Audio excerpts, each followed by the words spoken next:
Hello and welcome back to the Nerd Rundown's review of episode 3 of the Loki TV series titled Lamentis. I'm your host, Aaron Semple, and with me are 3 special variants, Brett King, Morgan Santo, and BT King. Thanks, guys, for joining us on the Loki review. What'd you guys think of it real quick? Just real quick thoughts, because we're going to get into thoughts on the show real quick. It was good. It was definitely slower than the last 2, but it was definitely a little bit of a builder episode. Come a little closer so we can hear you, Brett. I think this is an episode that by the end of the season we'll know if it's a filler episode. I think it's important to introduce the character dynamic of Lady Loki, who looks like maybe I was partially right on my theory about her being a combination of Enchantress and Lady Loki, but we'll get into that. So starting off, first scene we had, the show kind of throws us off again in the beginning, like they did with the Ren Fair, where you see these 2 characters, you're like, they knew each other a long time ago or whatever, but it turns out that's an enchantment by Lady Loki on that Minute Woman of the TVA, and that's where she's trying to figure out where the timekeepers are. And it's a really cool scene when she starts figuring it out. Lady Loki changes the scenery and it kind of snaps her back, and she's able to, you see how the enchantment works, which is an important scene. If they're showing this right off the bat, that means that something about why they're doing this in the beginning of the TV show, it's going to tell us something about what's going on later. And I'll bring that up when we get to it. Go ahead, BT. It's funny the way she was trying to interrogate that woman to get the information. It kind of reminded me of X-Men 2 when the Striker uses the same trick on Professor X to find them. That's a good point. Very good point. And I thought one of the things that stood out to me is the Minute Woman got a brain freeze and Lady Loki didn't, maybe because she's part frustrated or is full frustrated. So then we move into the title card sequence, and we get into the episode where picks up right where we left off last episode. And it turns out that Lady Loki didn't leave the portal open long enough for Loki. It's just, I guess it was long enough just on accident for Loki. And it takes us back to the TVA, and Lady Loki's trying to get to the timekeepers, and we have some hallway fights, and Loki ends up stealing the temp pad from Lady Loki, and it takes him to Lamentis. So let's stop right there. Get your thoughts on that whole scene before we get to Lamentis. Let's start with you, Brett. It reminded me a lot of Iron Man 2 in the hallway where she's Black Widow's. You kind of get your first glimpse of Black Widow. It was a great scene. I mean, it was a fine scene. I mean, it kept sticking out to me how many times they said the word enchant in that episode. I think they said it like 5 times. She said it specifically quite a few times. Mm-hmm. And it's Marvel either trying to make you grasp on that theory to take you in another direction, or it's them trying to give it away, I think, in my opinion. Yep. And she even tries to enchant the guard, and she realizes her powers don't work there. So that was cool. Right. Morgan, what'd you think? Yeah, it's well, I think there's definitely more to what I think, we'll get further into it, what she's saying her plan is, or her lack of a plan, where Loki is, hey, I'm going to overthrow the timekeepers and this is the ultimate power. I believe she's doing the same thing, even though she doesn't seem to be admitting it, because she's still specifically looking to go to these timekeepers for a reason. Yeah. She needs the gold elevator. I'm going here for a reason. If it was just to disrupt everything, why would she need to go there? Another thing that, this is just a little sidebar, bugs me. These guards how long have they been around? Do they not train every day? She walks in and just throws them around, and they're like, "These are the guards protecting the timekeepers." When you're the man for that long, you've got to get complacent. Yeah, when you're parked outside of the elevator that goes to the 3 dudes running the world. Well, So let me stop you there. Let me ask BT this. BT, do you think that elevator leads to the timekeepers? Not at all. Okay. And that's going to lead Lyndon. That leads into a theory I have here coming up, but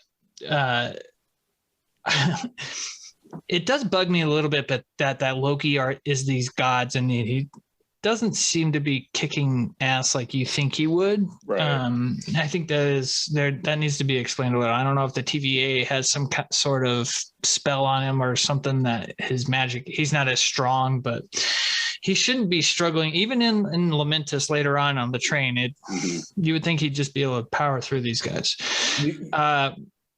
The only thing I want to see brought back from that hallway fight is it's like when he walked through that door to go after her, at that point, Owen Wilson and them think Loki has flown the coop because the way they run after him. But it's like, yeah, he's right back at the TVA. seems organized enough that they do paperwork that hopefully in the next episodes, they don't stay with that narrative of them thinking he has flown the coop, because those guards saw him fighting Lady Loki. So they have to know Loki is still on. Well, and Renslayer too, it was right there in the hallway.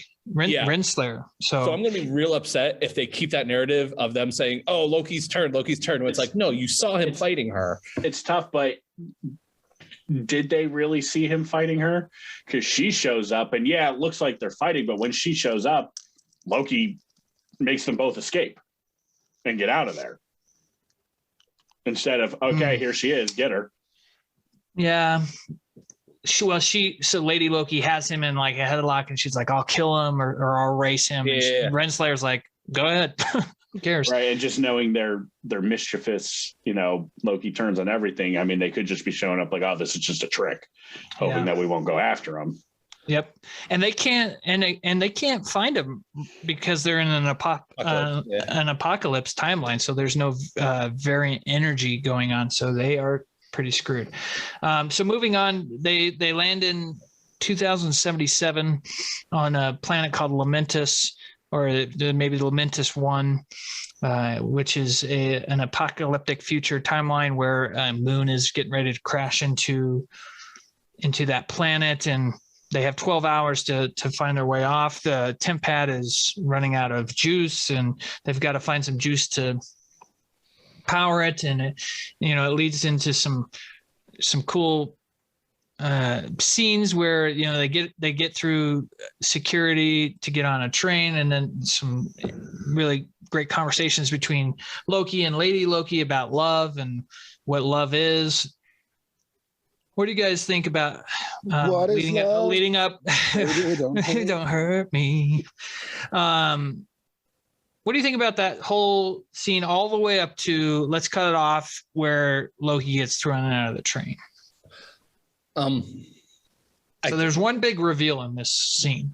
To be fair, there was two things that I pulled out of like that part of it that I was kind of like, one I thought was a missed opportunity, and one I thought was just very well played, is when they were trying to get on the train and he's like, I got a plan, and he kind of disguised himself as the guard and got behind her. I thought for sure he was going to use the plan of Thor from Thor 3, where they used the help, I'm hurt. Get help. Get help.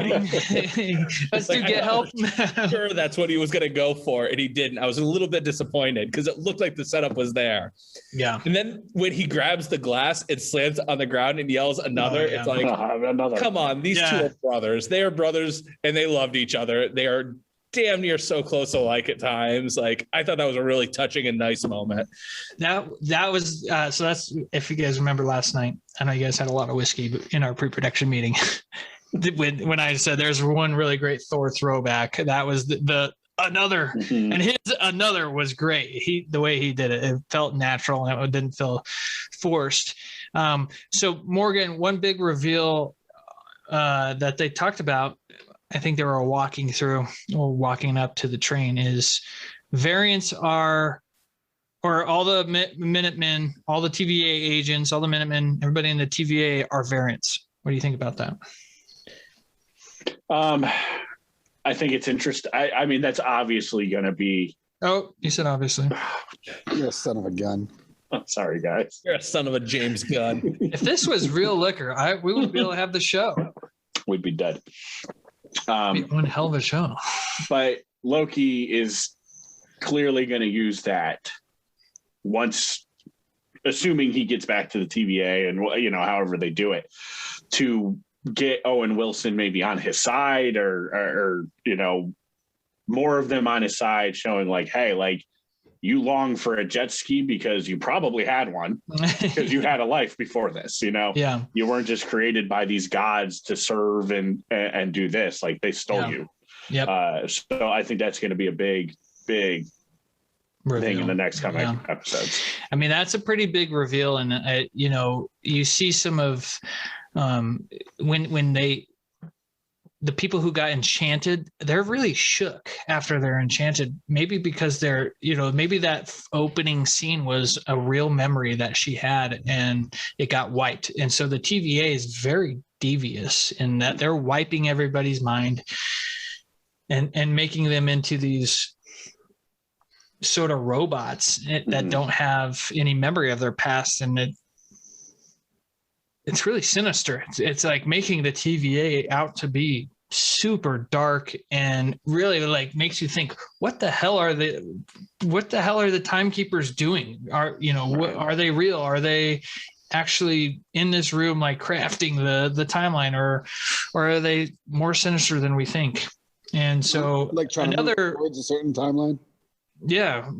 I mean, we've got to have more free will than this. Like the TVA is not. The TVA's got it. They can't be this big. But another big reveal in that scene was, or when they got to Lamentis, when they dropped into Lamentis, Lady Loki tries to enchant Loki. So from that point on, are we seeing an enchantment from Lady Loki on Loki all the way through the episode? You know, the bar scene felt like maybe you kept waiting for something to happen. And nothing really did between the two, but maybe it started back all the way when they landed on Lamentis 1, and remember she had him in the headlock. It's almost like they were going to kiss too. And so, Brett, what do you think? Do you think that the rest of the episode was an enchantment? Or maybe Loki even reversed it, and it's Loki enchanting Lady Loki. What do you think? I think it goes back to. I'd like to believe it's not, because I'd like to believe that Loki's stronger than that. And I think it goes back to, is she Lady Loki or Enchantress?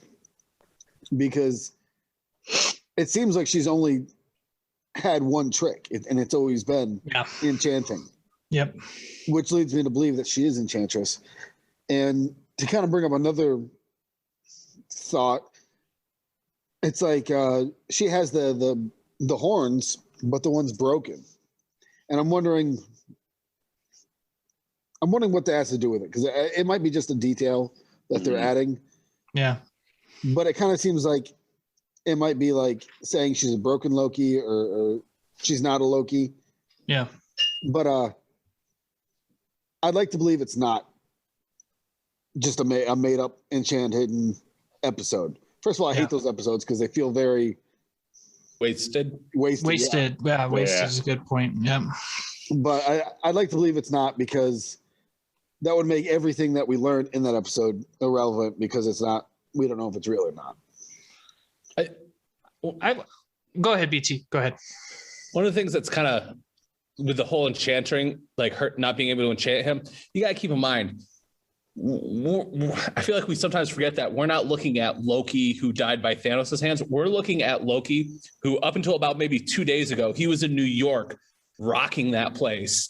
He should not be impressed by her enchanting technique when he had a staff and basically took over Hawkeye for days for the Avengers movie. So he understands enchanting people with a staff. And that makes me believe that he's not that he can't enchant people if he had to use that staff. Right. Yeah. Well, and that's why that was another reason why I really believe this is the Enchantress and not Lady Loki.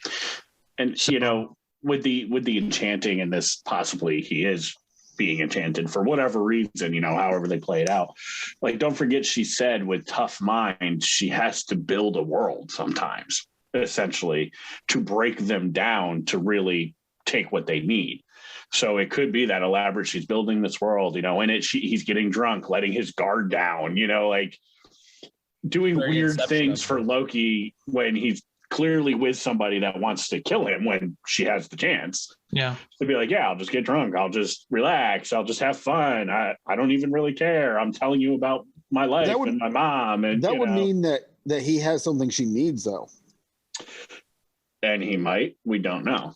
But up until, like BT was saying, up until 2 days ago, he was the same Loki that had just taken over New York City. So it would have had been something he's learned in the last 2 episodes. And I don't know how much he's learned to make it vital to be part of it. True. Now I'll say that in the chase scene, I mean, we saw it in the last episode, he's got telekinesis, which he hasn't necessarily shown a lot. I mean, when he was in prison, he got mad and he did one of these things and it made all the furniture in the room jump around. But maybe he's really good with magic. Maybe he can pick up magic like that, but we'll see.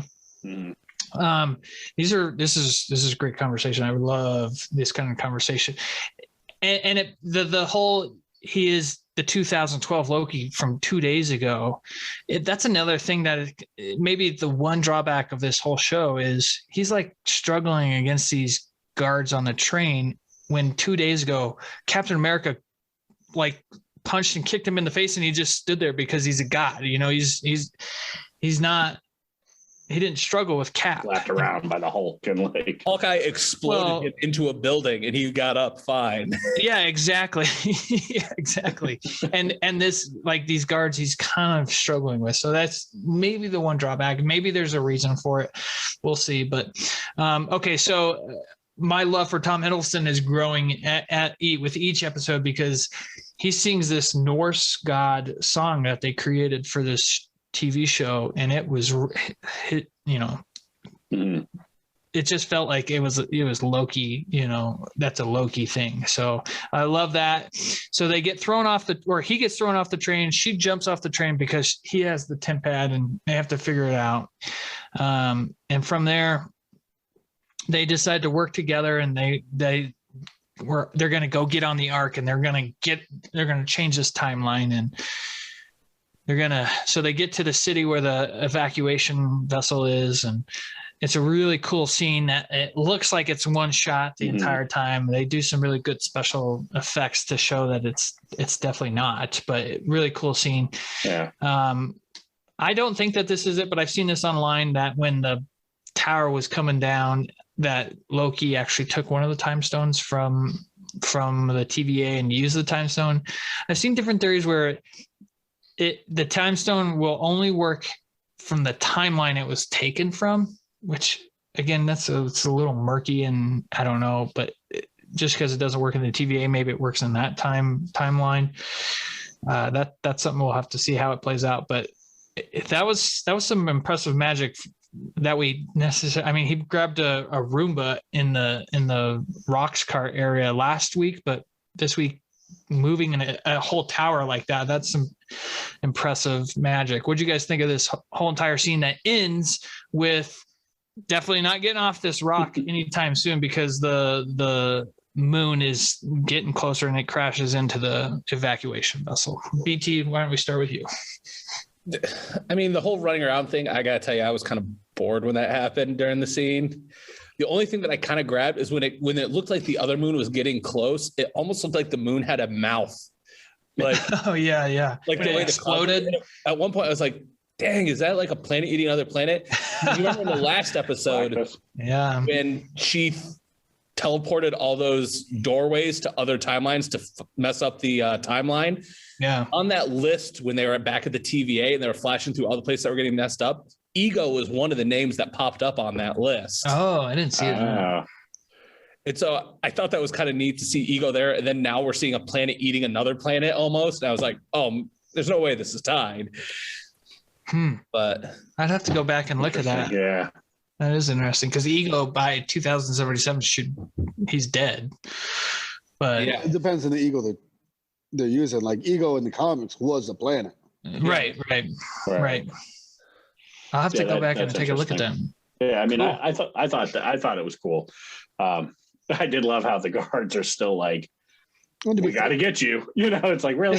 Like, if the planet's going to figure it out. If there's different timelines, he might not be dead in that time. Oh, good point. Yeah. Very good That's point. true. I'm a fan of he has a time stone theory.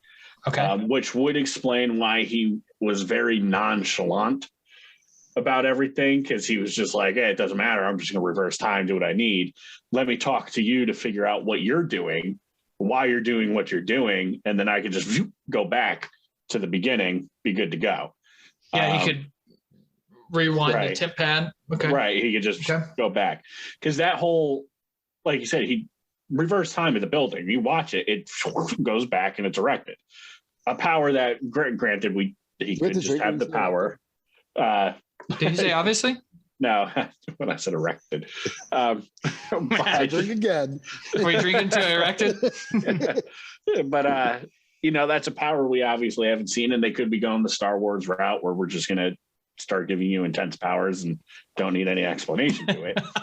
But that's why I think Star Wars burn. I like the Star Wars burn. That's why I think he might have a time stone, because I mean, he picked one up when he was there.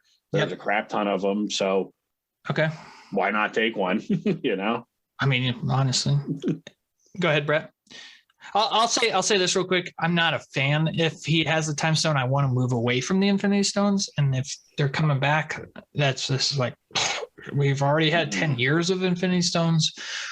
I think that was their way of maybe moving on from them, is depowering them in that way and maybe making them only powerful in their own timelines, but we'll see. If it ends up being it, then it's a good explanation to us how the hell that happened in that scene. So what do you think, Brett? I like the idea of the time stone, because I think it holds his. I think it'll make him very relevant in the next Doctor Strange movie with the dimensions, because I think that will be a very obvious. Oh dang it! I said. Oh man, we're gonna be drunk. coffee drunk. Yeah. I think with them going, because they've got a lot to do in the Doctor Strange movie. Yeah. I mean, you've got Wanda. I think you could very easily. I mean, it's about he had the time stone, so it's got to have something to do with this as well with Loki, and I think it would be a really cool way to kind of bring him into that universe, into that dimension, I guess, and see something along those lines. Yep. To be fair, we haven't heard that he's in Doctor Strange 2, right? No, we have not. No. Okay, but he's definitely. There's a connective thread through Michael Waldron, the writer. So, and then it ends. That's the end scene. Like he runs everything. No, all hail Kevin Feige. All hail Kevin Feige. So that's where it ends, right? Yeah, that's the end scene where they're just looking up at the Ark get destroyed, and Lady we'll Loki have to walks away and. We'll have to see where it goes from here. How we know they're getting off at the planet at some point. I think they both die. Yeah, the show ends. That's actually the last episode. I mean, it's a show with different timelines. They'll go get another Loki. You know, who knows? But we'll see where it goes. What do you got, BT? We're in episode 3. Mm-hmm. Halfway through. Tom Hiddleston, the next James Bond. Yes. I think Eric and I may have talked about it. No, this is maybe off podcast, but I'm like I said, my love for Tom Hiddleston is growing by the episode, and I could for sure see him as a James Bond, not as a Daniel Craig like action super more action like a spy, more as a spy James Bond. Daniel Craig wasn't a great Bond in my book anyway. He was a bully. Like he was a big. He was a tank. He was a tank. Yeah. I enjoyed that version of a James Bond. It was different. It was a different take, and I think Skyfall is an amazing movie. And so is Casino Royale. He's had his duds. Every other one's been good, so I'm really hoping that this one is good. This upcoming one.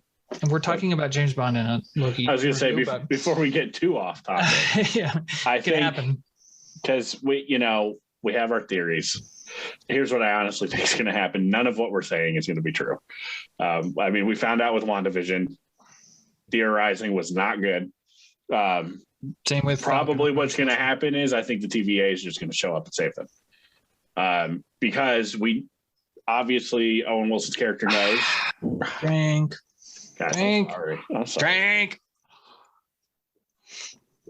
Brett's moving Owen Wilson's character I got to lock off you. knows that they have to go to apocalyptic worlds to hide. So he knows that's where it's going to be. And in theory, they have as long as they want to find them. They could always show up at the right point to save them. Yeah.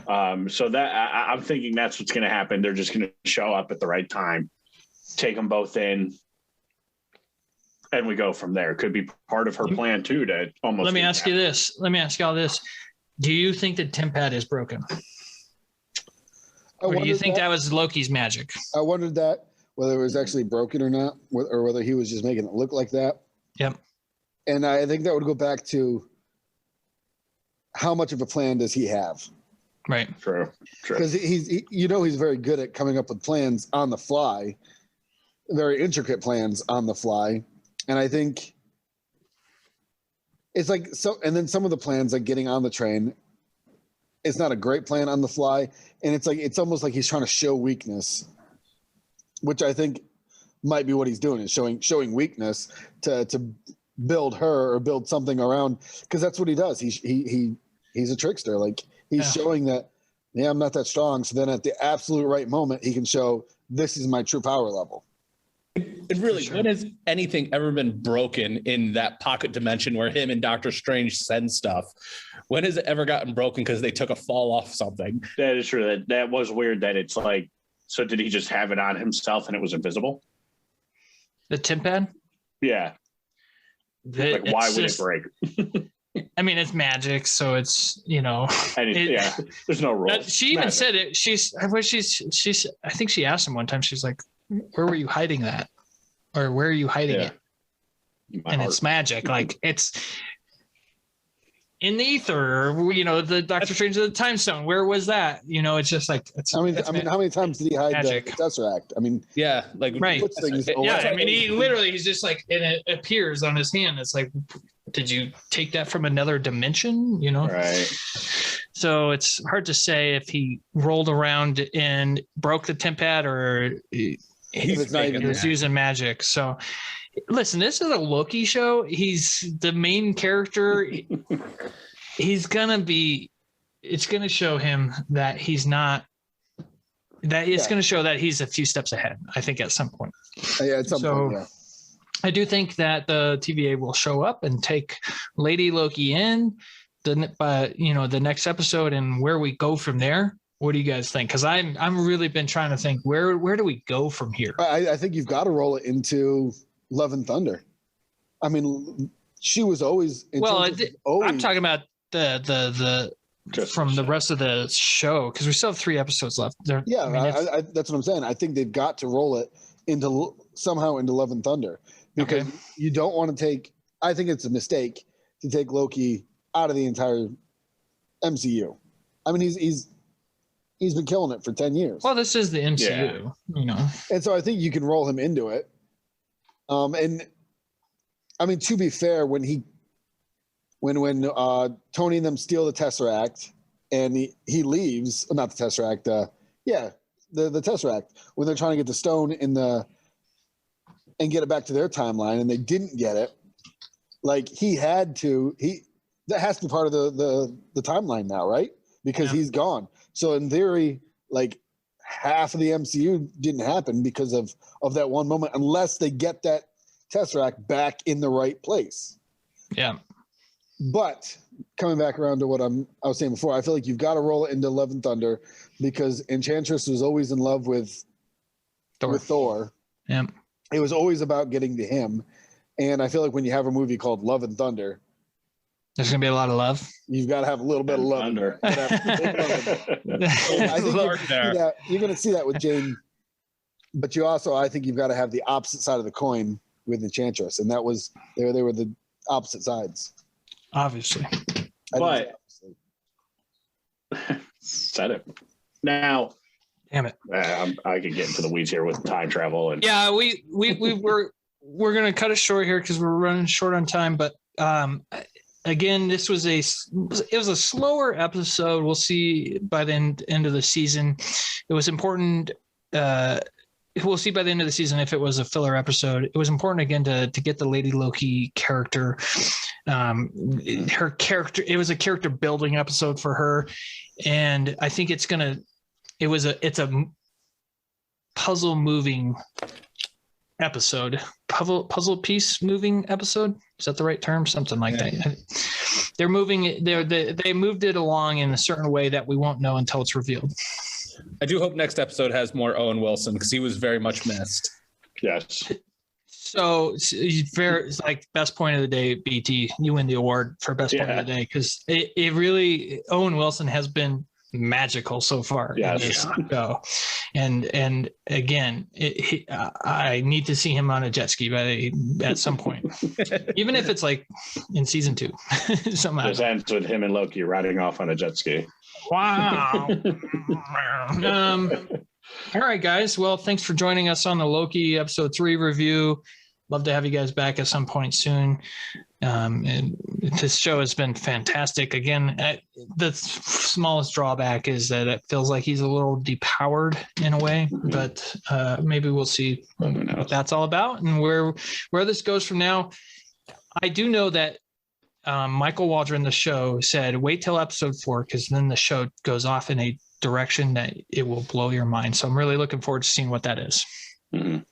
Great. All right, guys. Well, with that, thanks for joining our review. Thanks for having me. You are welcome. Thank you. I love you so much, Brett. Till next time, guys. We thank you for joining. Thank you for tuning in. Watch this show; it's incredible, and looking forward to next week. And with that being said, we'll see y'all later. Peace. Stopped. I knew it.